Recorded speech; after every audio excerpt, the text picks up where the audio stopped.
Assalamualaikum warahmatullahi wabarakatuh. Nama saya Maita Meliani Rustaman dari Fakultas Hukum Universitas Surya Kencana semester 5. Di sini saya akan merisum buku otonomi daerah atau asas-asas hukum pemerintahan yang layak oleh S.F. Marbun. Dari pengertiannya, pemahaman terhadap AAUPL tidak dapat dilepaskan dari konteks kesejahteraan di samping dari segi kebahasan. Hal ini karena asas ini tuh muncul dari proses sejarah, terlepas dari kenyataan bahwa kemudian AAUPL ini menjadi wacana yang dikaji berkembang dan di kalangan para sarjana sehingga melahirkan rumusan dan interpretasi yang beragam. Dari perkembangan AAUPL ini memiliki arti penting, yaitu arti penting dan fungsi, yaitu bagi administrasi negara bermanfaat sebagai pedoman dan melakukan penafsiran dan penetapan terhadap ketentuan-ketentuan perundang-undangan yang bersifat sumara dan atau tidak jelas. Selain itu, sekaligus membatasi dan menghindari kemungkinan administrasi negara menggunakan phrase atau ermesen atau yang melakukan. Dan bagi warga masyarakat itu sebagai pencari keadilan, asas-asas umum pemerintahan yang layak ini dapat digunakan sebagai dasar gugatan sebagaimana disebutkan dalam pasal 53 Undang-Undang Nomor 5 Tahun 1986. Dan bagi hakim tun itu dapat digunakan sebagai alat penguji dan membatalkan keputusan yang telah dikeluarkan badan atau pejabat tun. Selain itu, AAUPL juga tersebut berguna bagi badan legislatif dan merancang suatu undang-undang. Dan di sini ada macam-macam asas, yaitu ada asas kepastian hukum. Asas kepastian hukum ini diperoleh bagi seseorang yang berdasarkan suatu keputusan pemerintah, meskipun keputusan itu salah, dan keputusan itu tidak dapat maksudnya semua keputusan yang telah dikeluarkan tidak dapat dicabut kembali sampai dibuktikannya sebaliknya dalam proses di pengadilan. Lalu ada asas keseimbangan. Asas keseimbangan ini menghendaki pulanya kriteria yang jelas mengenai jenis-jenis kualifikasi seperti pelanggaran atau kealpaan yang dilakukan oleh seseorang sehingga memudahkan penerapannya setiap kasus yang ada atau dengan seiring persamaan perlakuannya serta sejalan dengan kepastian hukum.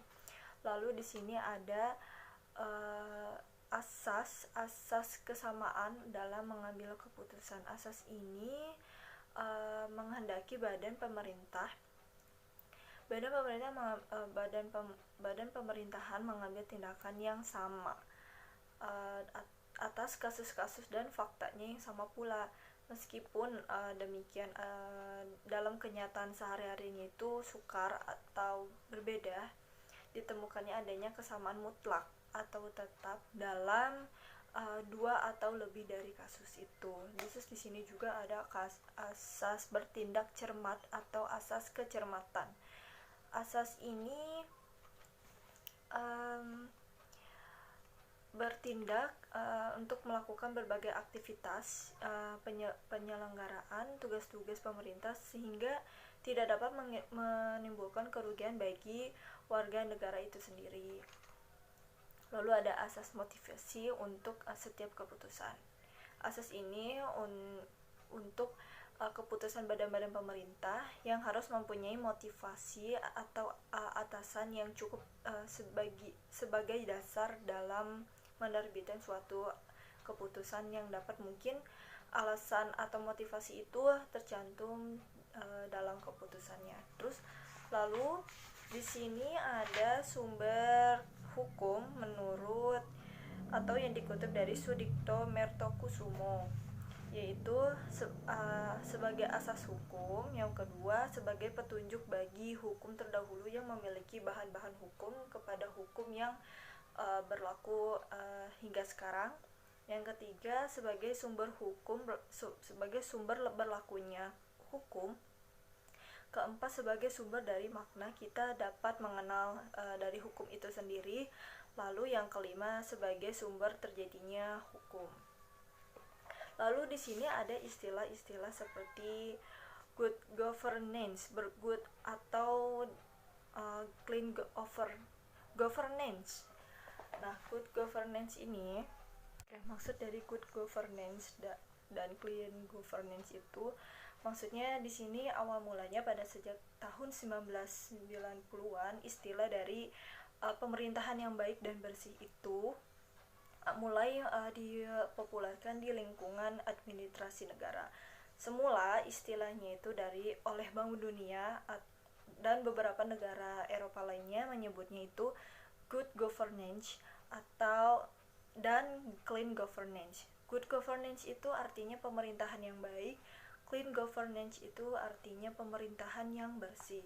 Karena secara filosofis suatu pemerintahan yang baik dengan sendirinya akan melahirkan pemerintahan yang bersih pula, atau sebaliknya pemerintahan yang bersih akan menjadi prasyarat akan melahirkan pemerintahan yang baik pula gitu. Begitupun dengan sebaliknya. Lalu dari peranan AAUPPL ini sesungguhnya sejalan dengan semangat penjelasan Undang-Undang Dasar 1945 yang menempatkan kedudukan AAUPPL ini sebagai hukum yang tidak tertulis, yang merupakan bagian tidak terpisahkan dari hukum konstitusi, the law of the constitution. Dengan demikian, AAUPL ini memiliki derajat yang sama dengan hukum tertulis dan memiliki kekuatan yang mengikat, yang dapat dipaksakan apabila terjadi pelanggaran terhadapnya. Sekian dari saya, mohon maaf bila ada kesalahan. Wassalamualaikum warahmatullahi wabarakatuh.